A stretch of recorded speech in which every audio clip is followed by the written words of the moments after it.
Pegangannya nggak apa-apa. Ya, kita mulai ya. Assalamualaikum warahmatullahi wabarakatuh.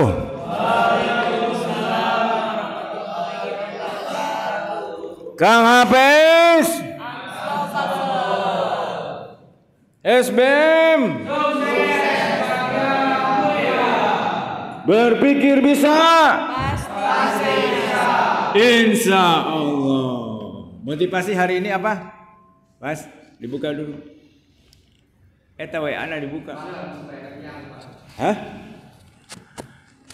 Pengusaha yang sabar. Mana ya? Nah. Ayah. Sok ditulis di itu di depan. Ya. Ada masalah dengan pulsa? Ya, tulis. Pengusaha yang sukses, pengusaha yang sabar, pasti sukses. Insya Allah. Gitu. Ya, diucap ulang ya. Sabar adalah orang-orang yang apabila ditimpa musibah, mereka berkata, Inna lillahi wa inna ilaihi raji'un. Kami milik Allah dan kepadanya lah kami kembali. Coba ada ya. Jadi belajar itu 3 hal. Belajar itu harus meliputi 3 hal. Yang pertama, tahu maksud dan tujuan materi itu diajarkan. Yang kedua, dalam keadaan senang, anu gering geus istirahat bae daripada lieur. Barangkali ada yang sakit ya. Batuk-batuk tuh kalau terlalu sering nanti mengganggu video. Ya, nggak apa-apa, istirahat aja. Yang ketiga, harus ada proses berpikir. Nah, tadi ajar teh gitu teh, cek Pak Menteri teh. Mas, ingat satu aja. Apa? Sama. Yang barusan. Kalau belajar itu harus memenuhi 3 syarat. Yang pertama, ya, tahu maksud dan tujuannya. Yang kedua, ya, harus dipicu dan dipacu untuk berpikir. Yang ketiga,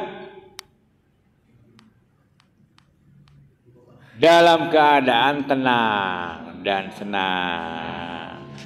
Ya, ini yang belakang. Apa yang diingat? Belajar itu harus memicu dan memacu orang berpikir. Yang kedua, dalam keadaan senang dan tenang. Yang ketiga, tahu maksud dan tujuannya. Nah itu, ya. Kita belajar ini. Mana sok nu pengusaha tadi tulis? Loading wae deh. Ya. Ya, sekarang saya tanya, ada yang bisa menjelaskan apa makna daripada di dia Mas, di dia. Makna kalimat ini. Nah, itu memenuhi 1 di antara 3.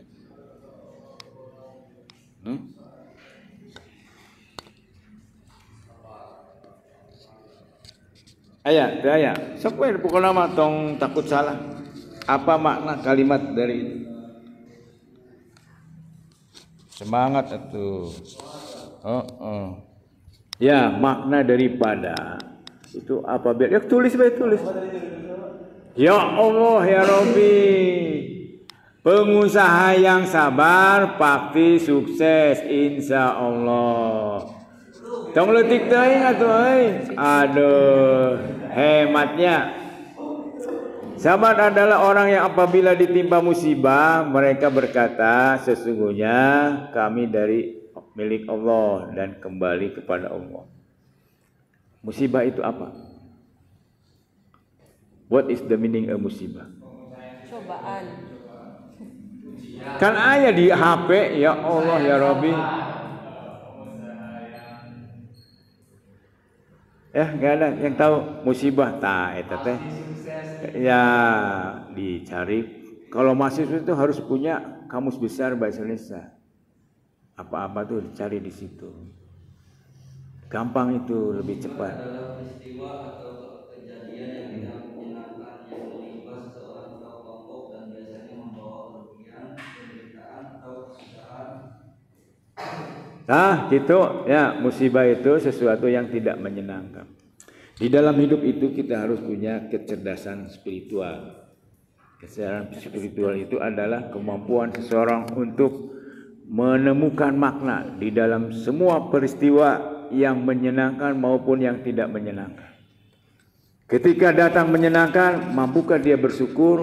Ketika tidak menyenangkan, mampukah dia bersabar? Mengapa Allah menguji manusia? Karena untuk menentukan ranking tuh, Allah aja begitu kayak saya tuh, ranking 1 sampai 10. Berarti di sini yang sudah diuji baru satu sih Mas aja ya? Ikut satu ranking 1 sampai 10. Oh 2, ada lagi. Aku dulu mau diuji ya ini. Hah?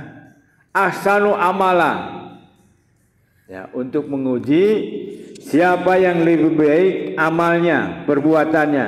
Lalu ukurannya apa? Lebih baik atau tidak? Nah, ukurannya itu adalah apakah amal atau perbuatannya itu berdasarkan Quran dan Sunnah, begitu ya. Kemudian keikhlasannya.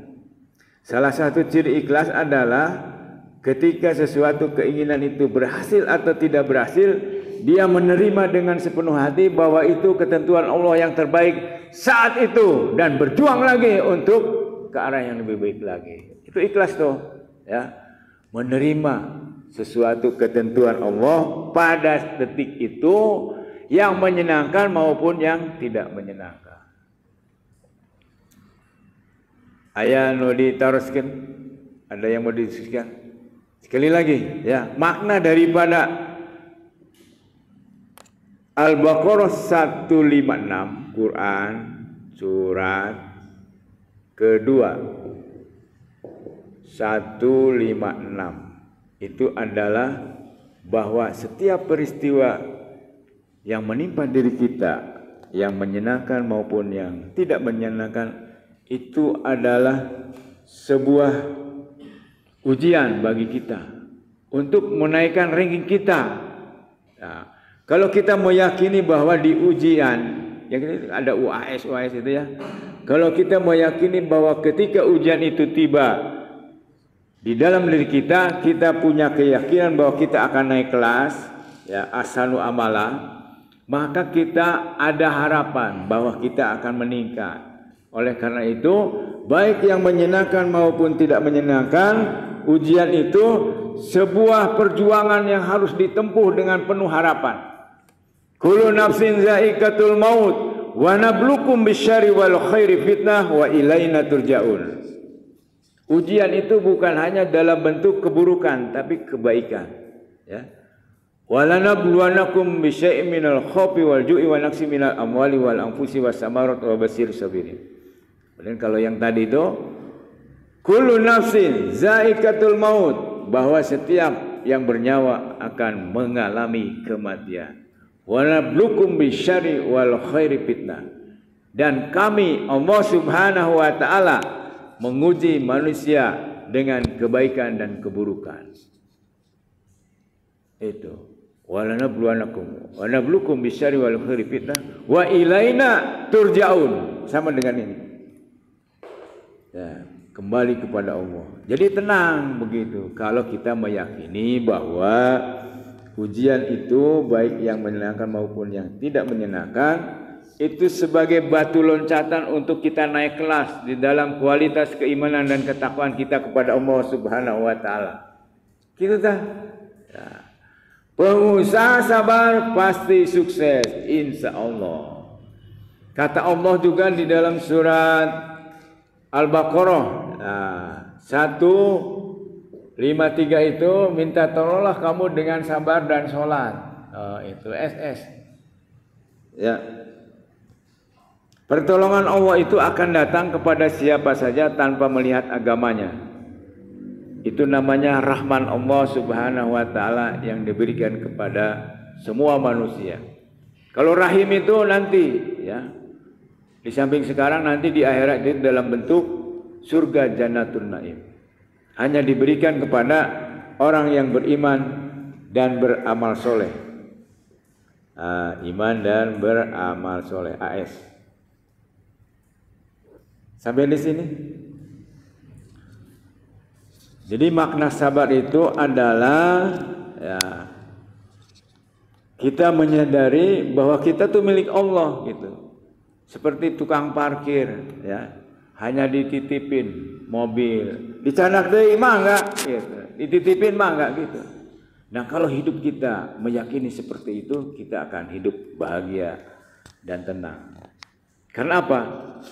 Sesuatu yang menyenangkan kita bersyukur, sesuatu yang tidak menyenangkan kita sabar. Nah, ini makna sabar. Ya, diucap ulang ya. Pengusaha yang sabar,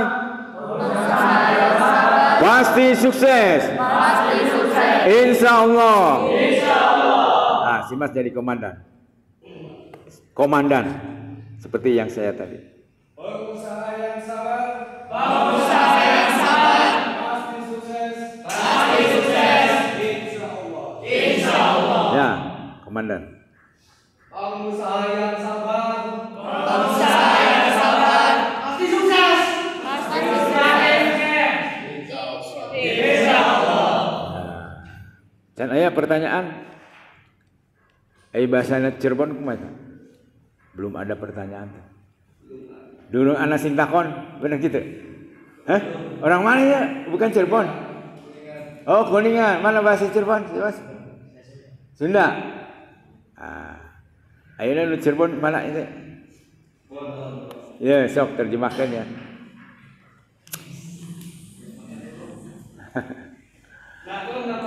Ya? Mau nanya? Ini suruh terjemahkan ke dalam bahasa Cirebon. Marilah. Tapi Cirebon lemesnya, lamun bisa. Oh enggak. Anu kasar kemana? Marilah naon? Marilah kita panjatkan puji syukur kehadirat Allah Subhanahu wa taala yang telah menggerakkan kolbu kita, yang telah menggerakkan pikiran kita sehingga kita diberikan kekuatan oleh Allah Subhanahu wa taala untuk melaksanakan perintahnya. Tak kumaha bahasa Cirebon. Amun ke PR nya. Hah? Eta direkam lah dirinya. Ayeuna bukan aya perekam. So, di HP sorangan direkam. Ya, marilah kita panjatkan puji syukur kehadirat Allah Subhanahu wa taala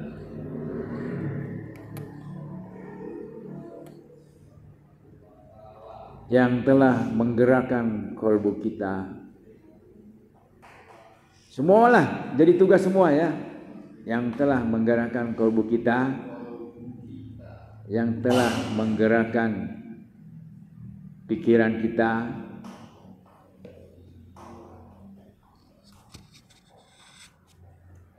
sehingga kita diberikan kekuatan untuk melaksanakan perintah ini.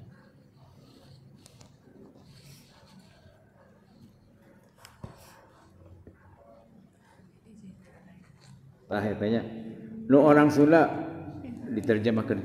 bahasa Sunda. Nah, sorry. Ini direkam, dibuka. Iya, udah. So, nggak pakai kunci nggak? Di setel di BK, neta. Bisa. Tahu tak? Dan gitunya. Ayat bahasa Arab dah. Da'awna nashkurullah alladhi haraka qulubana wa haraka uqulana hatta namnahal quwata lil qiyam bihadal hadas. Bahasa Inggrisnya, let us thank the Almighty who has stand our heart move our mind so that we were given the power to perform this event. Bahasa Sundana, Hayu orang manjatkeun syukur ka Gusti Nu Maha Suci anu parantos ngagerakeun kalbu urang, anu parantos ngagerakeun pikiran urang. Kulantaran kitu urang dipaparingan kekuatan kanggo ngalaksanakeun parentah Gusti Nu Maha Suci. Tah eta Sundana. Aya deui bahasa naon tuh Gus Arab ya. Aya bahasa Indonesia tadi udah. Ya itu ya. Ini pemahaman tentang sabar yang pertama ini. Oke, sudah jelas? Nah, yang kedua pemahaman Ibnu Katsir. Neng baca Neng. Yang tadi saya kasih tahu. Ummu Salamah bertutur, kemudian aku menghafal doa dari beliau. Ininya, mic-nya yang dekat. Enggak masuk kalau gitu. Dan ketika Abu Salamah meninggal dunia, maka aku pun mengucapkan innalillahi wa inna ilaihi rajiun, dan mengucapkan, ya Allah, berikanlah pahala dan musibahku ini dan berikanlah ganti kepadaku yang lebih baik darinya. Kemudian aku mengintrospeksi diri dengan bertanya, dari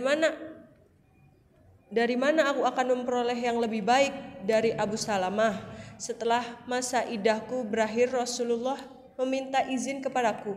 Ketika itu aku sedang menyimak kulit milikku. Lalu aku mencuci tanganku dari karaj daun yang digunakan menyamak. Lalu kuizinkan beliau masuk dan kusiapkan untuk bantal tempat duduk yang isinya dari sabut. Maka beliau pun duduk di atasnya. Lalu beliau menyampaikan lamaran kepada diriku. Setelah selesai beliau berbicara. Kukatakan, ya Rasulullah, kondisiku akan membuat Anda tak berminat. Aku ini seorang wanita yang sangat pencemburu. Maka aku takut Anda mendapatkan dari diriku sesuatu yang karenanya Allah akan mengazabku. Dan aku sendiri sudah tua dan mempunyai banyak anak. Maka beliau bersabda, mengenai kecemburuanmu yang engkau sebutkan, semoga Allah melenyapkannya dari dirimu. Dan usia tua yang engkau sebutkan, maka aku pun juga mengalami apa yang engkau alami. Dan mengenai keluarga yang engkau sebutkan itu, maka sesungguhnya keluargamu adalah keluargaku juga. Maka Ummu Salamah pun menyerahkan diri kepada Rasulullah, dan kemudian beliau menikahinya. Dan setelah itu Ummu Salamah pun berujar, Allah telah memberikan ganti kepadaku yang lebih baik dari Abu Salamah, yaitu Rasulullah. Ya, gitu. Ada yang bisa menangkap ceritanya? Jadi begini ceritanya. Abu Salamah itu seorang sahabat Rasul yang punya istri namanya Ummu Salamah. Sama-sama Salamah. Abu Salamah syahid di medan perang sehingga Ummu Salamah menjadi janda. Ya. Ummu Salamah itu terkenal sebagai orang yang solihah, yang meyakini betul bahwa kalau dirinya kehilangan sesuatu, maka Allah akan mendatangkan, mengganti dengan yang lebih baik lagi. Itu. Kalau kita punya keyakinan itu, maka ketika kita mendapatkan musibah apapun bentuknya, yakin bahwa Allah itu akan mendatangkan yang lebih baik daripada kita. Nah, kalau itu sudah menjadi jati diri kita, kita menjadi pribadi yang bahagia, yang gembira, yang tenang, begitu. Itulah yang dimaksud dengan sabar. Jadi Abu Salamah meninggal, kemudian masa idah sebagai janda dari meninggal itu setelah habis masa idahnya, ya 4 kali haid ya. Nah, itu. Lalu Rasulullah beserta rombongan para sahabat datang ke rumahnya. Ya Ummu Salamah, aku ingin melamarmu. Kata Ummu Salamah, kayaknya nggak mungkin begitu ya. Saya ini rakyat jelata, itu kepala negara loh, Nabi dan kepala negara. Ya Rasulullah, kata Ummu Salamah, aku tidak pantas menjadi istrimu karena 3 hal. 1, aku sudah tua. Yang kedua, aku pencemburu buta. Dan yang ketiga, aku banyak anak. Apa kata Nabi? Wahai Ummu Salamah, ketika engkau banyak anak, anakmu akan menjadi tanggunganku ketika engkau sudah menjadi istriku. Yang kedua, ketika engkau sudah tua, aku pun sudah tua. Yang ketiga, ketika engkau pencemburu buta, butanya hilang. Cemburu yang biasa sebagai istri terhadap suami. Nah, dengan 3 alasan itu maka diterimalah lamaran Nabi Muhammad SAW oleh Ummu Salamah. Saat itu, detik itu terbukti bahwa ketika Ummu Salamah kehilangan Abu Salamah yang dicintainya, maka datanglah Rasulullah yang jauh lebih baik daripada Abu Salamah. Itu. Kalau kita seperti itu, seperti apa? Mantap. Kayak banyak. Ini pengertian yang kedua. Yang ketiga, masuk ke dalam lebih operasional, yaitu ciri-ciri orang yang sabar menurut Profesor Dr. Sapi Antonio. Menurut Sapi Antonio, orang sabar itu ada 5 ya, cirinya. Disingkat itu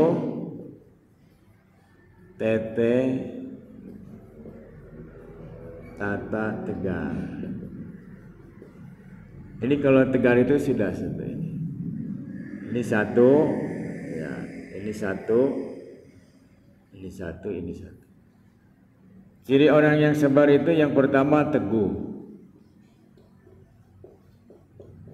Yang kedua tekun. Yang ketiga tabah. Yang keempat tahapan. Ini seorang Chinese yang masuk Islam lalu menjadi ahli ekonomi syariah. Tegar. Ini cara saya untuk memudahkan mengingat ini. Tete tata tegar. What is the meaning tete, Mas? Tong sibuk HP atau rek belajar ente teh? Ya, tete naon tete? Tabah, tekun. Saya tanya tete itu apa? Itu singkatan dari tabah. Bukan, anggota tubuh kita, baik laki-laki maupun perempuan punya tete, naon tete? Cina orang Sunda, orang mana ya? Orang Indonesia. Nyanyi itu Indonesia. Aslinya apa supaya tahu? Sunda atau Jawa atau Cirebon? Dari seberang. Jawa. Tete susu teh naon bahasa Jawana? Teu nyaho keneh wae ngarongna ngakuna orang Jawa. Jawa teu bisa Sunda. Ieu tete teh ieu. Susu. Laki-laki dan perempuan itu punya susu, namanya tete dalam bahasa Sundanya. Tete tata tegar. Ciri orang yang sabar itu ada 5. Yang pertama teguh, ya kokoh dalam pendirian. Ketika sesuatu sudah mulai proses berpikir yang matang, maka dia tidak akan robah pendiriannya. Nah, itu orang sabar. Saya harus kuliah ilmu pemerintahan di UMC, harus selesai berapa tahun? 4 tahun ditanya teh. 4. Ya, begitu. Jadi orang sabar itu cirinya adalah teguh. Teguh teh naon? Kokoh dalam pendirian. Tekun, tidak mudah bosan, selalu memperbaiki ilmunya, selalu memperbaiki pekerjaannya. Ini yang terkenal di dunia itu orang Jepang. Tekun begitu ya. Nah, kemudian tabah. Tabah itu berlapang dada ketika sesuatu yang tidak menyenangkan datang pada diri kita. Karena itu sesuatu dari Allah kembali kepada Allah. Ya, tabah itu ya. Seperti kita buang air besar, buang air kecil. Kehilangan sesuatu tapi plong gitu. Nah, itu plong tuh itu namanya itu berlapang dada. Ya. Tabah, tahapan. Orang teh sekolah teh tidak langsung kuliah kan. Aduh, jadi nggak ganggu punten Mas ya. Nggak apa-apa di luar istirahat daripada kelihatan capek sekali. Ya, tahapan itu bahwa orang sabar cirinya adalah memahami bahwa di dalam hidup itu ada tahapan. Nanti kalau saya waktunya habis, kalau alarmnya hidup pasti bunyi. Kemudian tegar. Tegar itu tidak mudah menyerah. Jatuh bangun kembali. Up and down. Itu kata Bung Karno. Up and down. Jatuh bangun kembali. Jatuh bangun kembali. Kata Presiden Amerika itu namanya Abraham Lincoln. Jangan Anda hitung berapa kali Anda gagal, tapi hitunglah berapa kali Anda bangkit dari kegagalan. Orang belajar naik sepedanya, belajar atau langsung bisa? Belajar dulu, jatuh bangun lagi, ke kapok-kapoknya. Itu harus begitu ciri orang sabar. Kalau kita sudah paham cirinya, maka kita bertanya, bagaimana kita menjadi manusia yang teguh, sampai yang 5 itu. Nah, semuanya itu adalah dibangun oleh kebiasaan. What is the meaning kebiasaan? Habit. Nah, jadi pertanyaan terakhir adalah bagaimana kita bisa menjadi manusia yang teguh, manusia yang tekun, manusia yang tabah, manusia yang memahami bahwa hidup itu ada tahapannya, tidak ujug-ujug, ya. Bahwa hidup itu adalah harus tegar. Jadi pertanyaan terakhir itu bagaimana? Udah komprehensif tuh. Apa, mengapa, bagaimana? Bagaimana menjadi manusia sabar? Maka membangun kebiasaan. Kebiasaan itu adalah irisan.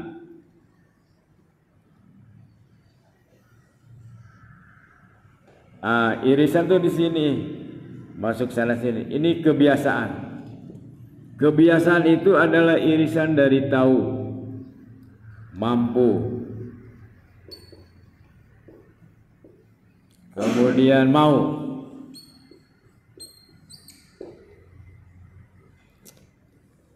Tahu itu menjawab mengapa sesuatu itu dilakukan dan apa yang dilakukan. Jadi apa dulu?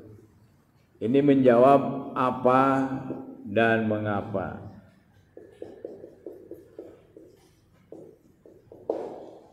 Mampu itu harus dengan latihan. Ya, mau itu harus punya motivasi yang kuat. Gitu, ya. Menjadi manusia teguh ini harus membangun kebiasaan teguh. Apa ukurannya teguh itu? Dicaci maki, dimarahin, ditertawakan, tetap aja melakukan sesuatu yang sudah diyakini bahwa itu harus dilakukan. Oleh karena itu, mengapa teguh itu? Apa itu teguh? Mengapa teguh itu dilakukan? Menjadi jati diri kita. Mampu itu harus dilatih terus menerus, ya. Latihan seperti kita renang, naik sepeda, nyetir gitu ya. Kemudian mau harus mempunyai motivasi yang besar. Menurut penelitian, orang miskin itu sebanyak 40% orang tuanya itu miskin pula. Paham ya? 40% orang miskin itu orang tuanya miskin pula. Ini menurut penelitian Semeru yang dipublikasikan oleh Hilmi Yahya di dalam YouTube-nya. Hilmi Yahya itu mantan dirut TPRI ya, punya kakak namanya Tantowi Yahya. Nah, ini kemiskinan. Siapakah orang yang orang tuanya miskin menjadi kaya? Itu ada 2 jalur. Ya, miskin menjadi kaya. Miskin menjadi kaya itu jalur mandiri dan jalur ditolong oleh pemerintah. Tolong oleh pemerintah. Ini contohnya mandiri masbuk. Masbuk bukan masbuk ya. Masbuk adalah anak seorang yang sangat miskin, nelayan kere, yang hampir setiap malam habis maghrib sampai isya dibawa bapaknya untuk cari utang, gali lubang tutup lubang, menghutang ke A untuk bayar ke B dan seterusnya. Lalu suatu saat masbuk itu merenung, lalu ngambil kesimpulan bahwa kemiskinan harus berhenti pada orang tua saya. Itulah yang menjadi motivasi besar seorang masbuk. Ya. Lila berjuang sendiri, saya harus menjadi orang kaya. Sekolah biaya sendiri, saudaranya itu 9 saudara. Eta mas kakina tong kitu. Edeng karena. Ya. Ya. Berjuang sendiri itu sampai ketika kuliah seringkali mau makan roti yang ada di tempat sampah. Tapi dia seperti Bahlil, tahu Bahlil mas? Menteri itu pernah busung lapar karena tidak punya uang untuk beli makan. Dia sekian bulan itu 3 bulan makan buah yang ada di asrama. Tapi sekarang jadi terlepas sedikit kekurangannya ya, tapi perjuangan hidupnya sama itu. Nah, kembali ke masbuk terus berjuang. Lalu dia punya usaha yang beberapa perusahaan itu karyawannya 6.000. Lalu menjadi anggota DPR, lalu menjadi bupati Lamongan selama 10 tahun. Ini contoh orang anak miskin yang bisa merubah kemiskinan menjadi kekayaan dengan berjuang sendiri. Kemudian yang kedua, jalur tolong pemerintah, ditolong oleh pemerintah. Namanya Sudirman Said yang pernah menjadi menteri. Menterinya SDM kalau nggak salah, sumber daya mineral atau apa. Yang ketua tim Anies nih, pernah nyalonin gubernur Jawa Tengah, kalah. Itu masuk stan. Nah itu yang dimaksud saya ditolong oleh pemerintah. Miskin tapi cerdas. Ke rumah miskin bodohnya wassalam. Begitu ya. Jadi sekarang itu pemerintah punya program namanya LPDP ya. Teman-teman kalau berminat dari sekarang berjuang melatih diri TPA, tes potensial akademik dan bahasa Inggris. Itu yang dapat banyaknya, mohon maaf. Ya, Cina itu. Ya. Karena bahasa Inggrisnya bagus. Padahal kesempatan itu, kata Prabowo itu baru diambil 40% dari yang dijatahkan oleh pemerintah. Karena tidak memenuhi syarat TPA sama bahasa Inggris. Nah, teman-teman kalau itu ya bisa di luar negeri, bisa di UI, UGM, LPDP-nya. Jadi artinya kalau mau maju peluangnya ada gitu. Cuma kitanya sanggup itu teh sabar itu. Nah, itu ya. Nah ini latihan memotivasi. Motivasi yang kuat itu berasal dari diri sendiri berdasarkan